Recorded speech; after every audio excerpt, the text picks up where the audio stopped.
Olá, você que me segue no Rodrigo Silva Arqueologia. Esta semana estamos um pouco atrasados com o vídeo, mas ele está aqui para o nosso bate-papo semanal sobre temas da atualidade. Eu até aproveito este novo contexto em que nós estamos vivendo para tratar também de alguns assuntos filosóficos, porque, para surpresa de muitos, eu também sou formado em filosofia.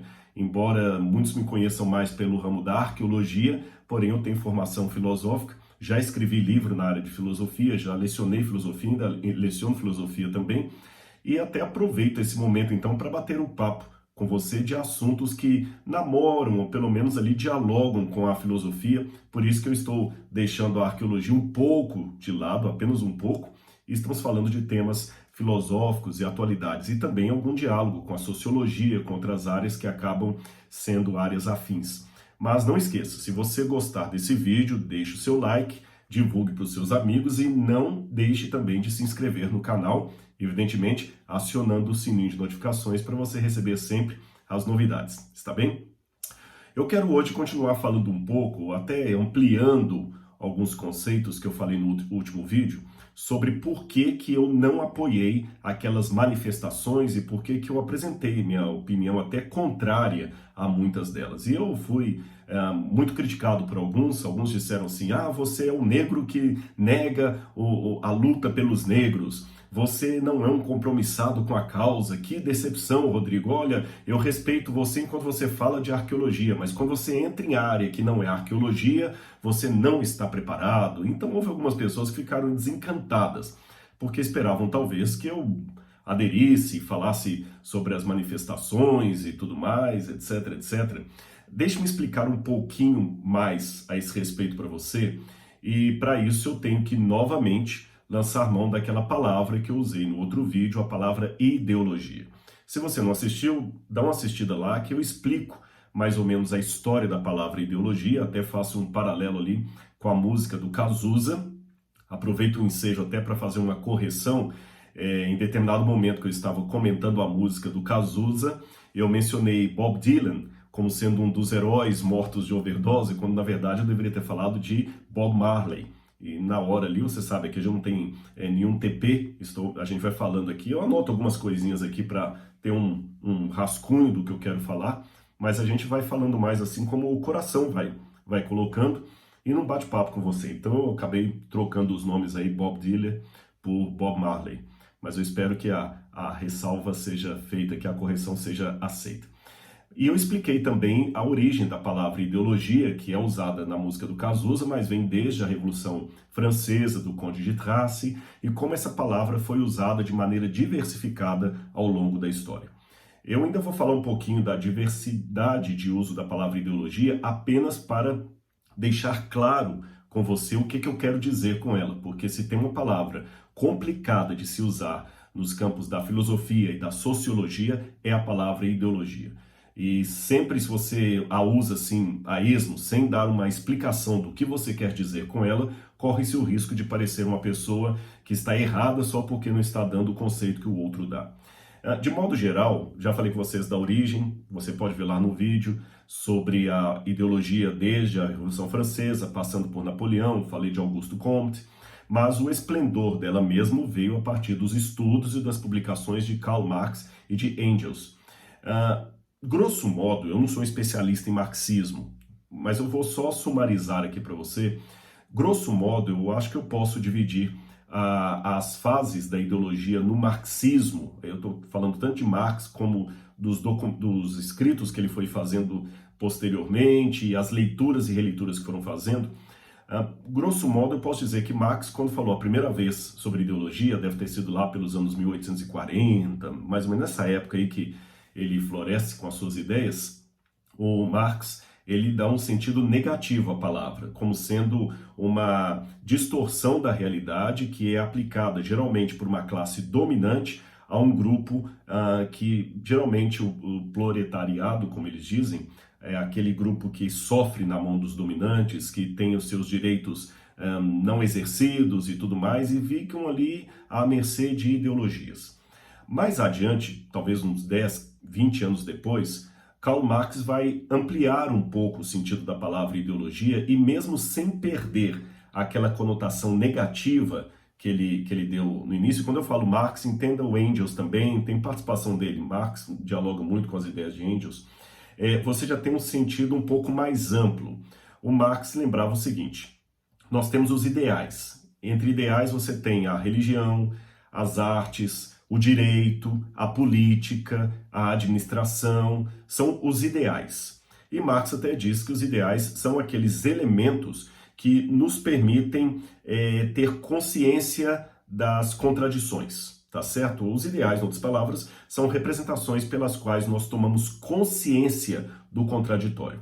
E segundo Karl Marx, dos ideais é que vai ser formada a ideologia. Então a ideologia é o coletivo dos ideais. Aí nesse aspecto um pouco mais amplo, você pode dizer que ninguém escapa de ter uma ideologia. Aí num terceiro momento, você já tem aquela fase de Lukács, alguns falam Lukács, né, como a pronúncia em húngaro, que você vai ter a ideia de ideologia dividida entre duas classes. Você tem os burgueses e o proletariado embaixo. E geralmente vão achar que a ideologia da burguesia é a ideologia má, aquela que não presta, que tem que ser combatida. E a ideologia do proletariado é aquela ideologia que tem que ser assumida, defendida, etc, etc. E aí vai todo o desdobramento. E não é fácil falar disso de maneira inequívoca. Na verdade, até de marxismo é difícil falar de maneira inequívoca. Eu chego a pensar se realmente existe marxismo ou marxismos, no plural, né? Mas deixa isso aí para uma outra discussão, para uma outra oportunidade. Aqui eu quero colocar a palavra ideologia no sentido negativo que ela apresenta, tá bem?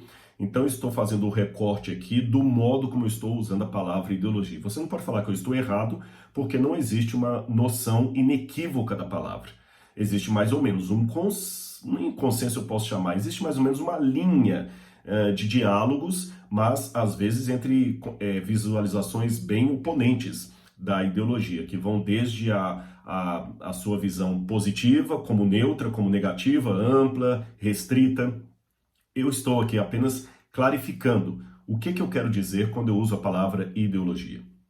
Eu estou mais ou menos próximo a Marx, mas isso não faz de mim um marxista, nenhum simpatizante de tudo que Marx escreveu. Não vai alguém já começar, Rodrigo é marxista, Rodrigo também está namorando com Marx. Não. Nós temos que ter a sensibilidade de ler as coisas e saber o que eu concordo, o que eu discordo, tá certo? Então, tem muita coisa que Charles Darwin falou que eu concordo. Tem muita coisa que Freud falou que eu concordo. Isso não significa que eu abrace todo o freudianismo, todo o darwinismo, todo o marxismo, tá certo? Estou falando desse detalhe aqui, da primeira visão de Marx, onde ele diz que a ideologia é uma forma de controle das massas. A ideologia é uma forma errônea, uma distorção da realidade para meios de controle das populações. É nesse sentido que eu quero dizer.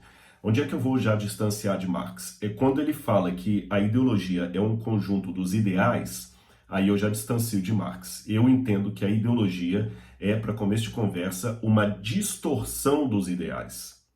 Eu até diria, numa segunda forma, a ideologia, para mim, é um lado da verdade que ficou louco. E nesse vídeo de hoje, nesse bate-papo, eu quero dar para você algumas sinalizações do que é ideologia, como ela manipula as massas e por que eu sou contrário a ela e assumo uma posição crítica em relação à ideologia, principalmente quando ela se torna bandeira de muitos movimentos. Vamos lá. Então, como eu falei com vocês, na minha opinião, a ideologia é aquela tentativa ou a tendência de distorcer ideais até bons, e isso torna um tipo de falácia. Esse talvez é o grande problema da ideologia e das falácias. Eu estou quase colocando a ideologia como um tipo de falácia. É que a falácia não é uma mentira gratuita, ela é uma mentira que se transveste de verdade. Então ela engana muita gente porque ela parece verdadeira. É uma coisa bem argumentada. Se você olhar, quando a gente estuda lógica em filosofia, você tem as falácias, que é uma distorção do raciocínio correto. Mas com um pouco de retórica, de argumentação, a falácia passa por verdade e engana muita gente. Tem até uma anedota que se conta a esse respeito, que certa vez a mentira e a verdade foram nadar nuas num rio, num lago. Então nadaram, brincaram o dia inteiro, só que a mentira saiu antes da verdade e vestiu as roupas da verdade e foi andando pelas ruas vestida de verdade. A verdade, quando viu aquilo, gritou: mentira, você pegou as minhas roupas, mas a mentira fingiu que nem ouviu e foi andando.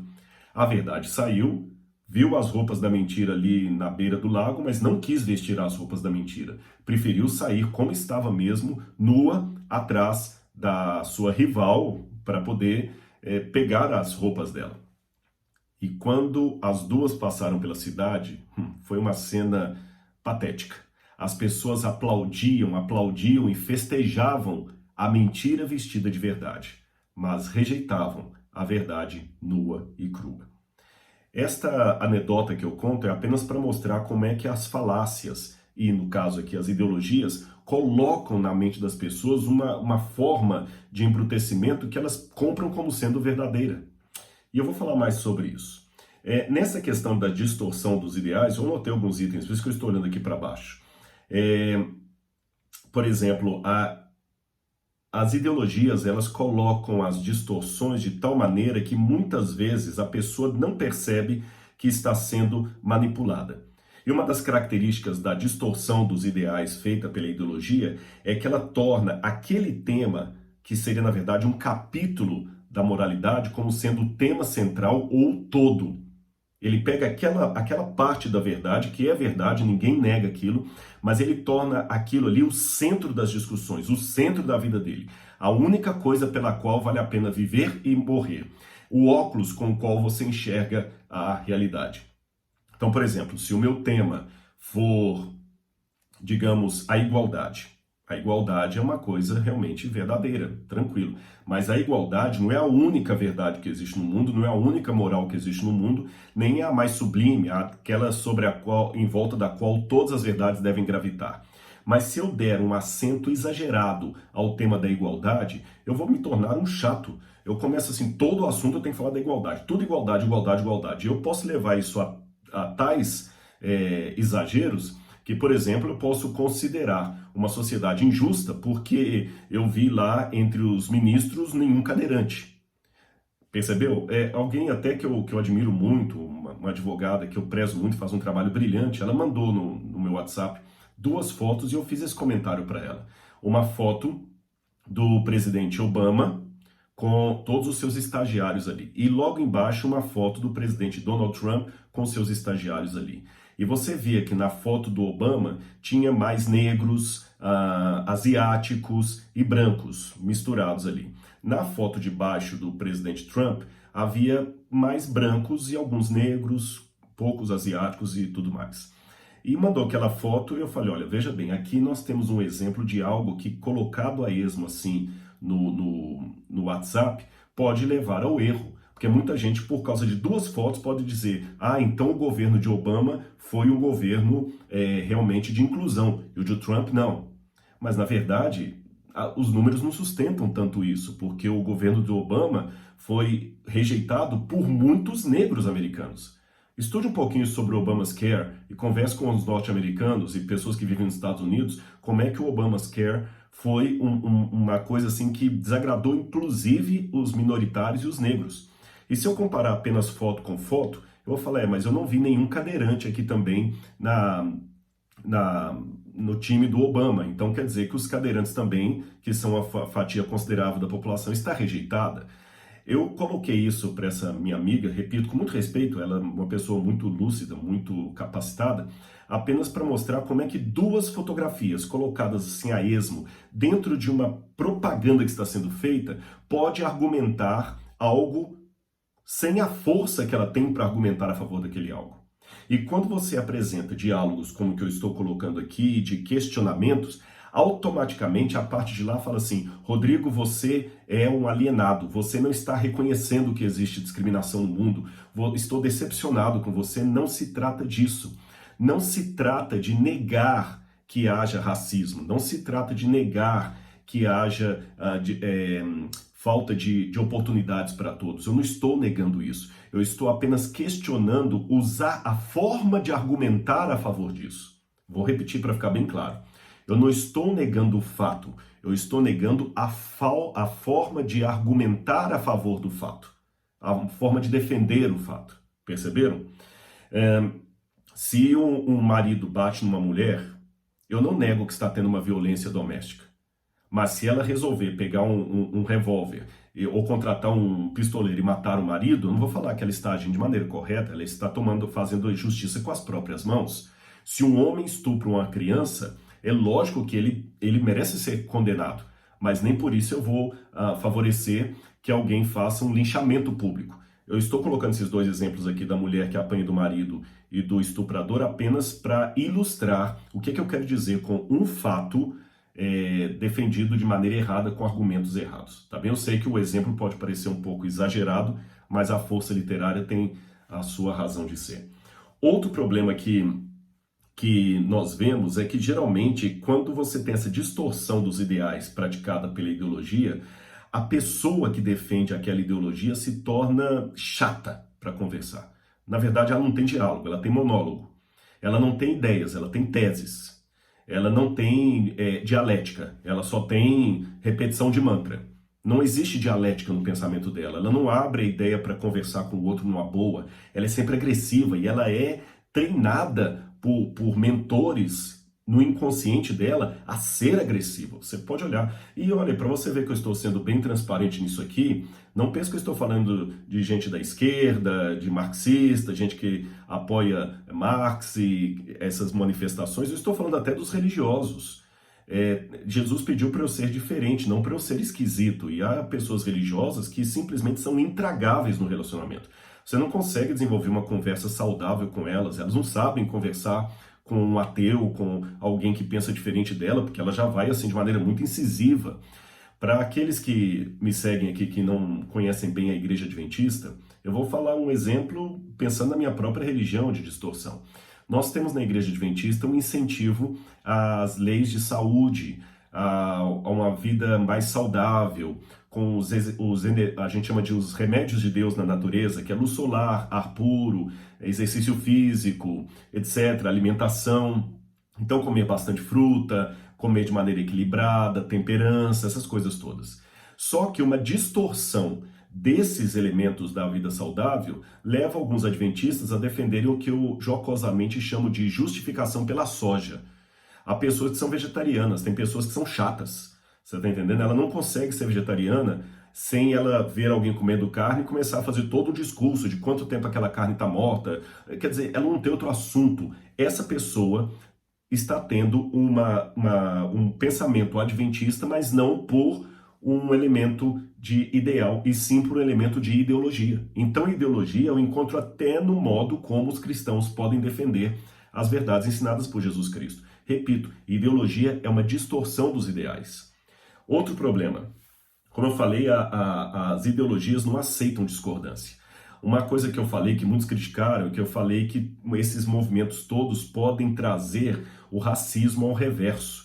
Que isso, Rodrigo, não pode ser, os negros foram muito mais atacados, nunca houve uma situação que uma população branca foi atacada pelos negros. Ora, desculpe-me, se você fala que não existe o racismo ao reverso, você está conhecendo a história só de agora. Não são os negros os únicos que foram maltratados, que foram vilipendiados. E já dizia o falecido Paulo Freire da dinâmica do opressor oprimido. Eu não concordo com a maioria das coisas que Paulo Freire falou, eu não acho que ele era tudo isso que o pessoal colocou em educação. Eu tenho minhas discordâncias sérias, eu tenho minhas críticas a Paulo Freire, mas eu também tenho minhas concordâncias com ele. E uma das coisas que ele falou que eu concordo é a dinâmica do opressor oprimido. Todo oprimido tende a se tornar um opressor quando assume o poder, principalmente quando esse oprimido é um líder que consegue colocar as massas a favor daquilo que ele está defendendo. E a história está repleta disso aí. Eu comecei a assistir um seriado chamado Falda. Eu não terminei ainda, só fui até o 8, mas é um seriado sobre israelenses e palestinos. E quem conhece bem o Oriente Médio, como eu estou acostumado a ir para lá, entende muito bem aquele seriado. Gente, eu tenho uma Nefesh Yehudi, como fala, uma alma judaica, Nefesh Yehudi. Eu tenho uma alma de judeu, porque eu amo o povo de Israel, eu amo as coisas de Israel, Jesus esteve ali, mas eu não sou cego a que existem distorções do lado dos israelenses. Agora, quando você vai conversar com os dois lados, quando você conversa com um israelense, que ele mostra como é que era o problema do ataque terrorismo. Eu lembro quando eu estudei em 98 lá, o medo que a gente tinha de bomba a qualquer momento dentro do ônibus. Todo mundo ficava alerta o tempo todo porque havia muitos terroristas que vinham. E quando eles cercaram Belém, ali na Palestina, com um muro de todo tamanho, apesar do protesto de todos, acabaram os ataques terroristas. E quando você vai ver com um israelense, como é que ele sofre com alguém que ataca a família dele gratuitamente, um camarada que saiu esfaqueando outros aí, você entende por que que ele tem tanta ojeriza de um palestino, e quando ele vê um palestino assim, ele aponta a arma primeiro e pergunta depois. Só que quando você vai para Belém, Jericó, Ramala, e vai conversar com os palestinos também, que eles mostram como é que às vezes também eles sofrem com o fechamento de água da parte deles, infraestrutura, Israel não dá as terras deles e tudo mais, você também entende por que que o palestino cresce olhando para o judeu como aquele que vai matar a família dele. Assistam o Faldo e vocês vão entender melhor o que eu quero dizer. Não é baseado em fatos reais, aquela história é romanceada, mas os elementos são passíveis de acontecer dos dois lados, tanto do terrorismo do Hamas, como de alguns ativistas judeus também. Aliás, foi um ativista judeu que matou Yitzhak Rabin. Então é difícil você pegar agora a pauta, a agenda de um grupo e querer achar que esse grupo é o único que deve ser ouvido e vamos pegar a causa dele. Quando esse grupo assume o poder, ele faz sim a expressão que eu usei e que muita gente se chocou, um racismo às avessas. Porque não posso falar de todos. Eu conheço muitos amigos israelenses que têm... várias vezes eu já comi com um judeu e com um muçulmano junto, na mesma mesa, sem problema nenhum. Uma vez até eu recebi o Shabat na Turquia com um judeu e uma muçulmana, e eu pedi os três para orarmos juntos ali e recebemos o Shabat com o grupo. Um judeu, um adventista e um muçulmano. Então eu sei que há muitas pessoas que conseguem um diálogo, mas há grupos extremistas voltados a ideologias que, pegando o massacre que os judeus sofreram a vida toda, eles fazem discursos muito parecidos com os dos negros. Nós judeus fomos escória, nós tivemos 6 milhões de nossos ancestrais mortos em Auschwitz, Treblinka, sob Bohr, sob o nazismo. Nós fomos execrados pelo catolicismo, pelo cristianismo, como assassinos de Deus. Nós merecemos agora o nosso lugar na terra que o mundo árabe não quer nos dar. E eles têm a bandeira deles ali. E eles foram vítimas de segregação tanto quanto os negros, ou até mais do que os negros. Só que quando você vai ouvir o palestino, ele também é vítima de segregação de alguns ativistas israelenses. E aí, qual das duas minorias eu vou atender? A minoria do israelense, que também é segregado, o judeu, ou a minoria do palestino, que também é segregado? Porque o palestino não é bem aceito nem nos países árabes, só a Jordânia que os trata melhor por causa da rainha da Jordânia, mas os demais países muçulmanos colocam muitos palestinos como cidadãos de segunda categoria. É isso que eu quero colocar para você entender. E eu vou colocar mais alguns pontos aqui. Outro problema das ideologias é que eles transformam todos os grandes personagens da história em ativistas da mesma agenda deles. Agora a onda é tornar Jesus um defensor de minorias. Se alguém falou, Jesus não defendendo minorias, que absurdo. Não, gente, Jesus não tinha preferência pelos pobres. Jesus tinha preferência por todos. É lógico que eram mais os pobres que seguiam Jesus, porque em primeiro lugar, sempre tem mais pobre do que rico no mundo. Em segundo lugar, porque é mais fácil um pobre aceitar o evangelho do que um rico. Mas não é que Jesus fala assim, eu só quero os pobres, os ricos vão para lá. Aliás, se eu pegar ao pé da letra o evangelho, além do anacronismo terrível que se faz ao achar que Jesus seria uma pessoa militante do marxismo, ou da esquerda, ou das agendas que nós temos hoje de minorias, além de ser um anacronismo terrível, o máximo que eu posso fazer de comparar as histórias é mostrar que Jesus iria decepcionar muitos ativistas hoje. Imagine numa época em que Israel era pressionado, os judeus eram pressionados pelos romanos, mas pressionados com força. Se você estava carregando uma mochila sua e você fosse um idoso, um romano passaria por você e falaria assim, judeu, deixa a sua mochila e carregue a minha por 1 quilômetro. E você tinha que deixar a sua mochila num canto, com o risco de ser roubada, e carregar a mochila como se fosse um escravo do romano, e ele não lhe dava nem um centavo por isso.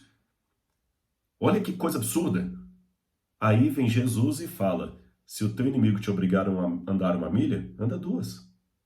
Você acha que os zelotas ouviram confortáveis aquele discurso? De jeito nenhum.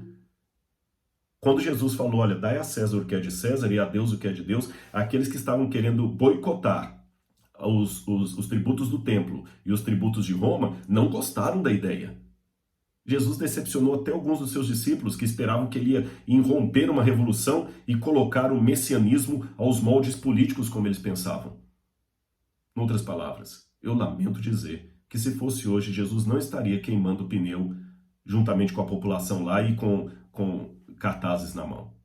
Aliás, na Bíblia só há duas situações em que Jesus faz uma manifestação pública. Uma delas é quando ele pega o chicote e expulsa os vendilhões do templo, mas note, ele não falou com os discípulos, vamos comigo agora, vamos tomar o templo de assalto. Não, ele, na sua condição divina, agiu sozinho. Ele não incentivou os discípulos a fazerem o mesmo. Você não tem nenhuma ilustração de Jesus, entre em grupo na cidade, ataquem, não. Você vai encontrar isso em Maomé, em Jesus não. Segundo, quando os discípulos começaram a gritar, hosana aos filhos de Davi, que ele veio montado no jumentinho, ele aceitou aquilo, mas ele, como eu li na semana passada no meu vídeo, ele não confiava tanto naquela manifestação, porque, já falei e repito, as multidões não são fiéis. Outro problema também, imagina Jesus chegando para um romano e falando assim, puxa vida, em Israel não encontrei fé como desse romano, e eu vou atendê-lo na cura do filho dele. Mesmo que aquele centurião fosse um homem que ajudou a construir a sinagoga, mas ajudar um romano. Outro problema das ideologias. Elas tornam os ideais em modismo, principalmente modismo intelectual. Eu fico muito preocupado com isso. Muita gente que hoje está, não, vamos defender os direitos das minorias. Cada hora tem um modismo que é colocado. O modismo agora são as minorias LGBT, as minorias étnicas, os negros, agora é minoria. Tinha uma época que o jargão, o modismo era a ecologia. Aí ninguém estava falando muito de racismo, de negro, aí vinham os artistas e faziam músicas sobre ecologia, e aí o Greenpeace, aí alguns jornais só falavam do Greenpeace, aí aquelas meninas tiravam a blusa em público e colocavam sangue para representar as baleias. A época o modismo era Greenpeace, todo mundo saía, era ecologia. Passou o modismo da ecologia, os mesmos que antes defendiam ecologia, agora estão jogando lata no meio da rua de qualquer maneira, não estão mais nem para nada. Depois teve uma época que o modismo já não era mais a ecologia. Agora o modismo era vamos socorrer a África. Aí vinham os artistas, faziam música da África, doavam cachê para a África, mas passou. O modismo de agora é negros, homossexuais, mulheres, feminismo, direito da liberdade sexual, opção, gênero, né, questão de gênero sexual, opção sexual, essa que é a plataforma. Os modismos, eles passam.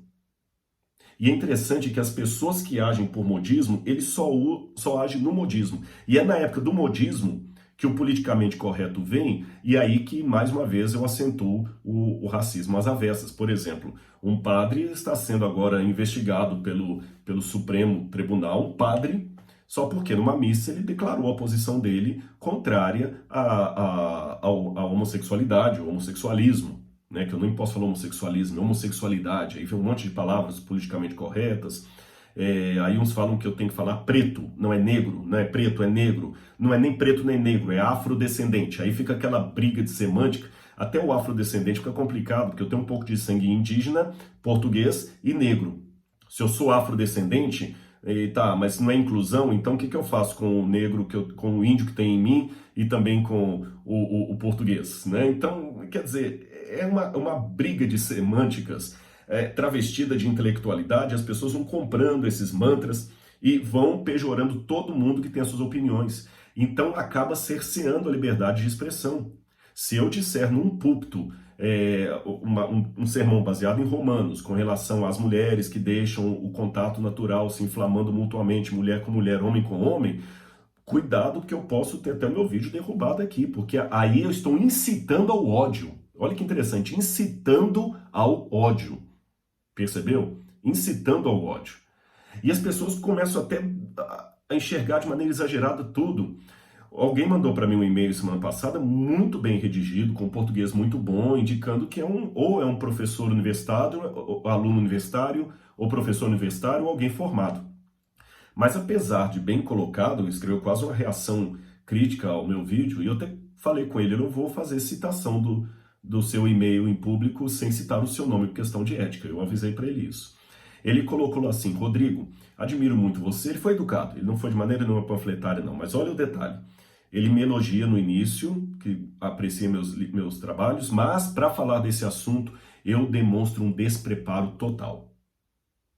Por favor, só porque eu discordo da agenda dele, eu demonstro despreparo. Lembra que eu falei que não abre espaço para o contraditório, para a diferença de opinião? Há muitos teólogos de renome que não são adventistas e que discordam de mim. Eu leio na Bíblia, descubro que tem que guardar o sábado. Há exegetas de renome que leem a mesma Bíblia que eu e falam que não tem que guardar o sábado. Agora eu vou chegar em público e falar assim: esse teólogo não está preparado para discutir a Bíblia comigo, só porque ele discorda de mim numa questão adventista?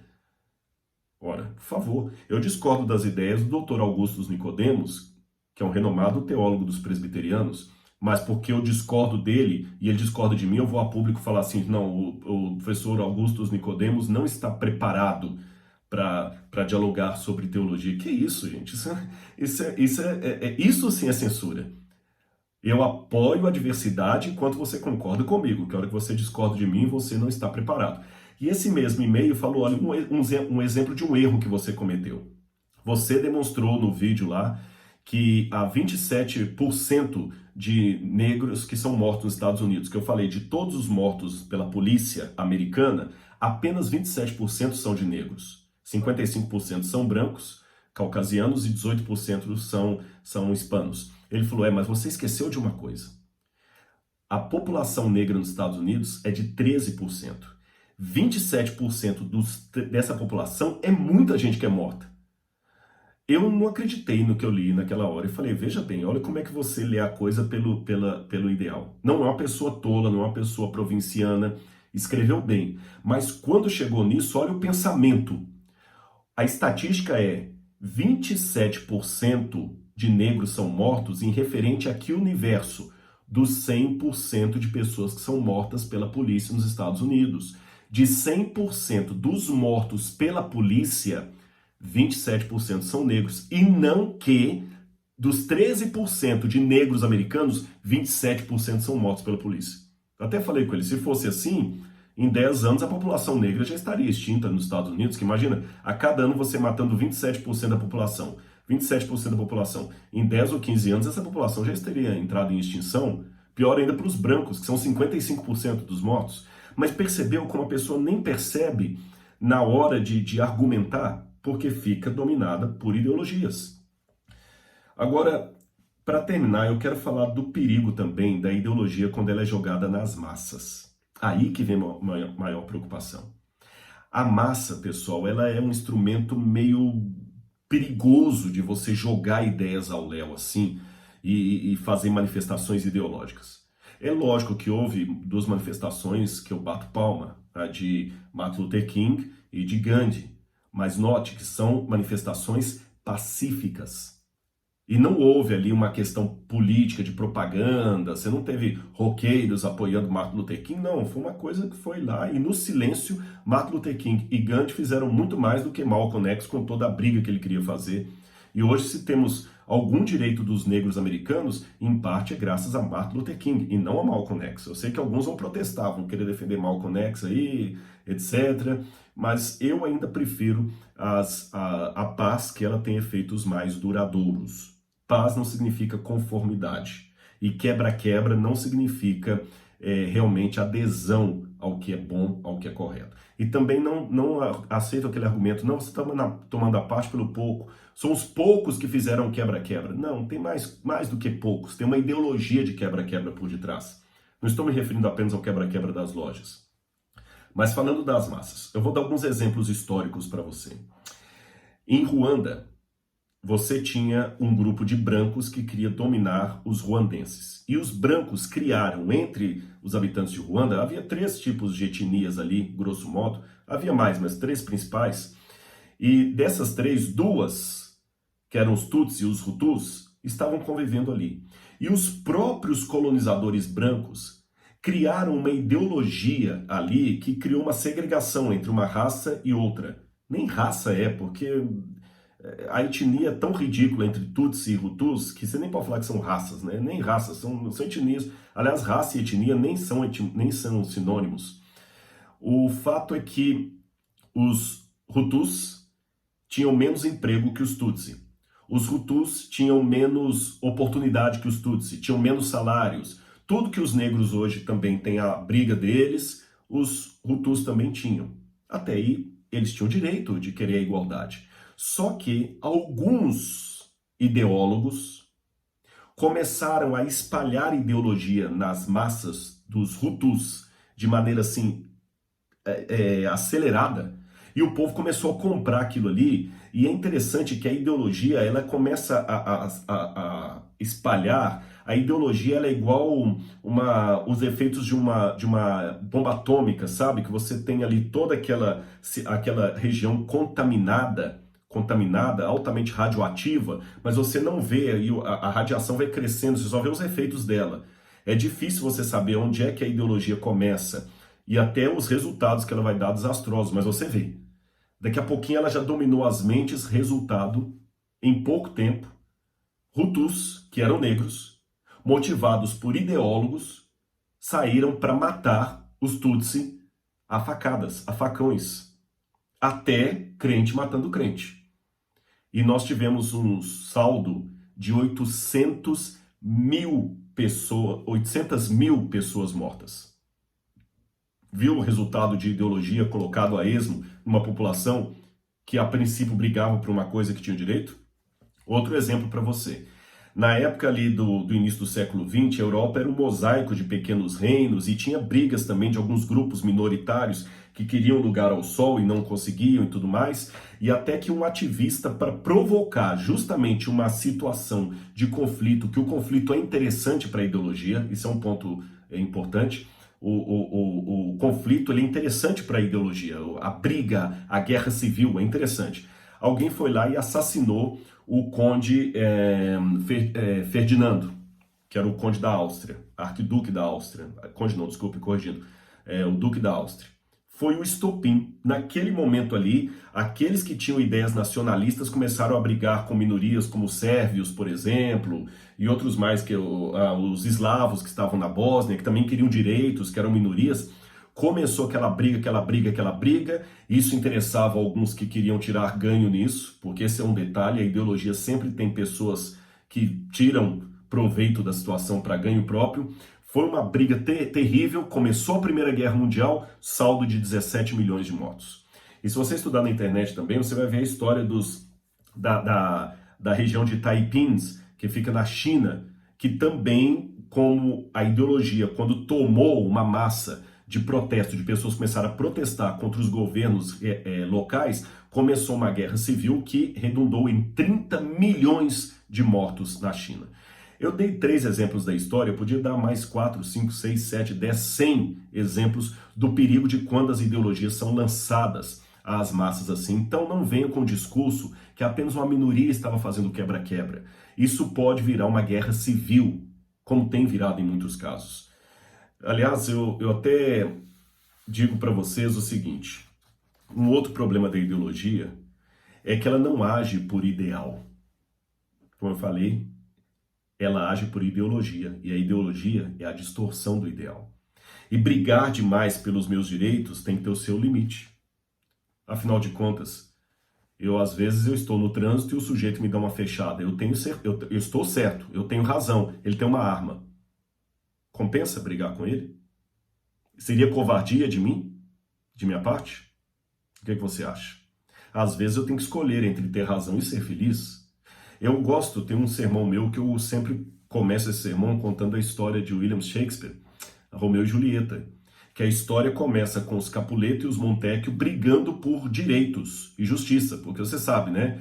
Uma família teve um jovem morto por alguém de outra família. E as famílias começam uma briga e toda a trama de Romeu e Julieta é sempre duas famílias brigando por direitos. E se você olhar o lado dos Montecchio, eles têm razão. Mas se você olhar o lado dos Capuleto, eles também têm razão. E no final, é interessante que a cena de Shakespeare termina no teatro com a mesma que inicia. No início você tem um jovem morto ali e a senhora Capuleto pedindo justiça para o príncipe. O direito dela, a justiça. No final, você tem Romeu e Julieta, e todo mundo calado, aí o príncipe toma a palavra e diz, viram? Essa história começou com todos buscando por justiça, e agora o amor puniu a nós todos, porque Romeu e Julieta estavam mortos. Meus amigos, meus irmãos, eu termino dizendo duas coisas para você e quero ler duas passagens aqui. Um dos grandes problemas, como eu falei, que a ideologia leva você a agir não por ideais, não por princípios, mas por modismo, por massificação, é que eu vejo milhões tendo coragem de sair na rua com um cartaz apregoando o direito dos negros, o direito das mulheres. Mas ninguém quer ir à Índia para viver com as crianças pobres como fez Madre Teresa de Calcutá. Tanto que ela ganhou um prêmio Nobel, e prêmio Nobel é dado por pessoas que fazem coisas completamente fora do comum. Enquanto muitos estão só protestando, quebra-quebra, exigindo linguagem politicamente correta e tudo mais, denunciando o governo, outros estão fazendo caridade. Estão lá nos abrigos, estão nas favelas. Eles não têm tempo para ativismo, porque o ativismo deles está na vida individual. E antes que alguém fale, o que você está fazendo, Rodrigo? Eu aprendi com Jesus. O que a mão direita faz, a esquerda não fique sabendo. Se eu realmente sou uma pessoa que luto pelos direitos civis, a minha relação individual com o porteiro do prédio, com o negro, com outras pessoas discriminadas, com a mulher, vai demonstrar que eu valorizo a mulher. Eu não preciso necessariamente queimar um pneu em praça pública para mostrar que eu sou um ativista, que eu sou um compromissado. Nem preciso necessariamente ridicularizar o outro só porque ele não manifesta como eu manifesto. E, aliás, nessa ideia de ir para o modismo, cuidado para não ser massa de manobra. Porque tem muito artista, muito intelectual aí também, que ele não está nem aí pelos direitos civis. Se ele estivesse, de repente ele dividiria um pouco da fortuna que ele recebe com os discos para ajudar jovens a saírem do mundo das drogas, que muitas vezes é a música dele que incentiva a ir. Ele ajudaria mais. Ele não ficaria andando de jatinho para cima e para baixo e só pedindo alguém para poder cuidar da conta dele, um negro. Olha bem que coisa, né? Eu, para mostrar que eu sou politicamente correto, eu vou pedir um negro para administrar minha conta por uma semana para mostrar que eu sou sensível à causa dos negros. Aí na outra semana eu pedi um homossexual para administrar minha conta por uma semana para mostrar que sou homossexual. Puxa vida, que belo exemplo. Será que é assim que eu demonstro realmente a caridade, a cortesia, os valores? Será que é assim? É tendo a coragem de sair talvez do meu mundinho e indo lá onde o outro está precisando? E um alerta aos cristãos, aqueles que dizem se pautar por Jesus Cristo. Cuidado, porque o diabo se transfigura até em anjo de luz para enganar, se possível, os eleitos. Não pense que uma coisa é verdadeira apenas porque ela contém algumas verdades. Tá bem? Não pense isso. Cuidado, cuidado. Nem tudo que reluz é ouro. Você faz o bem porque a graça de Cristo está operando em você ou porque você está seguindo um modismo? Porque quando o modismo acontece, essa que é a característica da moda, ela me obriga a entrar na onda. Porque se eu não me vestir como todo mundo está falando que deve se vestir, eu vou ser rejeitado. Eu não quero ser seita, eu não quero ser esquisito, eu não quero ser diferente. Aí eu acabo entrando na moda. Se eu sou um influencer e a moda agora é protestar pelas baleias, eu vou colocar o símbolo das baleias, eu vou fazer uma música sobre as baleias, eu vou falar que eu sou a favor das baleias. Amanhã sai a moda das baleias, eu não tô nem aí com a baleia. Eu vou até a China, até como carne de baleia, se precisa, ou no Japão. Aí já não tô mais nem aí. Mas aí, se o modismo for vegano, aí eu agora sou vegano, não aceito nada de couro e tudo. E quando você pergunta assim, por que você é vegano? Porque o seu corpo é o templo do Espírito Santo? Não, é por causa da matança dos animais. Percebeu? Então, nem sempre tudo que reluz é ouro. Eu vou ler um pedacinho do meu livro aqui, O Ceticismo da Fé, que eu coloco aqui um alerta para você, depois eu quero ler a Bíblia. Estou lendo a página 61. É estranho o autor ler o próprio livro, mas... Por isso, devemos estar em constante estado de reflexão, vendo e revendo nossos conceitos, nossos motivos, nossa perspectiva. O desafio é pôr em prática o que disse o filósofo e ensaísta americano Ralph Waldo. É fácil viver no mundo conforme a opinião do mundo. É fácil viver na solidão conforme a nossa opinião. Grande será o indivíduo que, mesmo em meio à multidão, consegue manter com perfeita doçura a independência da solidão. E por fim, os tempos que eu vivo são tempos proféticos. E o que disse aqui, 2 Timóteo, capítulo 4, versos 13 em diante? Pois virá o tempo em que não suportarão a sã doutrina. Pelo contrário, se rodearão de mestres segundo as suas próprias cobiças, como que sentindo coceira nos ouvidos. Eles se recusarão a dar ouvidos à verdade, entregando-se às fábulas. Mas você, seja sóbrio em todas as coisas, suporte as aflições, faça o trabalho de um evangelista, cumpra plenamente o seu ministério. Paulo escreveu isso a Timóteo, mas eu acho que vale para mim e para você. Buscai em primeiro lugar o reino de Deus e a sua justiça, e todas as demais coisas serão acrescentadas. Vamos sim, tomar partido do lado da igualdade, do lado dos oprimidos, mas em primeiro lugar, o reino de Deus e a sua justiça. Se eu inverter a ordem dos fatores aqui, o resultado da operação não será o mesmo. Que Deus abençoe você, sua vida, e pense um pouco em tudo isso que eu falei. Um abraço e até o próximo vídeo.